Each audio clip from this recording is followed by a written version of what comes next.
DJ Sax à la prod. Ka sani yayi halin ɗan adam daban-daban yake. Ɗan adam wataran ba mutum bane. Ɗan adam ya ci ma mutunci. Ɗan adam ɗan adam abin tsoro ne. Ɗan adam abin tsoro. Gaisuwa ga masoya ne na ɗaya, ba a saki duka gani ɗaya. Ba mutuwa ake tsoro ba, sabo mana. Ai mutuwa ita bata da sabo. Dogaro ga Allah jayi ne, gaskiya matakin nasara ne. Gaskiya tafi kwabo, girman kai rawanin tsiya.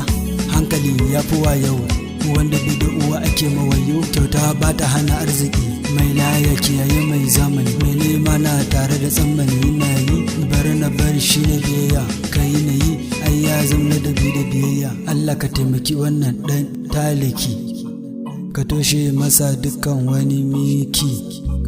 Ka amince da kowa ya zama mai kirki, ka sa komai ya tabbata ƙara auki. In ka sa da shi mutane ba sa yi gaba ba.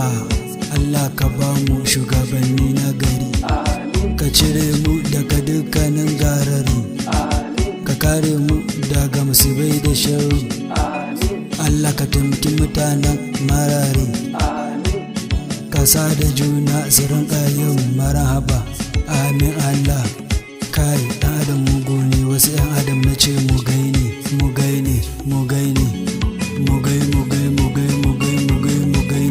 Halin ɗan adam sai haƙuri, ɗan adam sai haƙuri. Halin ɗan adam sai haƙuri, zama da ɗan adam sai haƙuri, sai haƙuri. Walla sai haƙuri, kai sai haƙuri, kuma sai haƙuri. Mana ni dai ba zan iya jami'a ba, kuma ba zan ƙi ɗan gari na ba, ba zan kuma ɓoye ra'ayina ba. Ta kai da baffa suna sa gaba.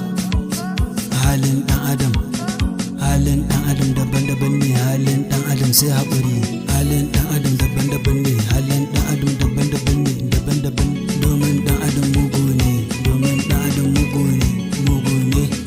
ne, wasu 'yan adam mugai ne. Allah ka taimake mu, ka sa mu zama ɗaya. Kasan Afirka arewa duka ta tashi mu zama ɗaya. Mu sa hannun mu gaba ɗaya domin mu zautun tsintsiya. Allah kawai mu. Da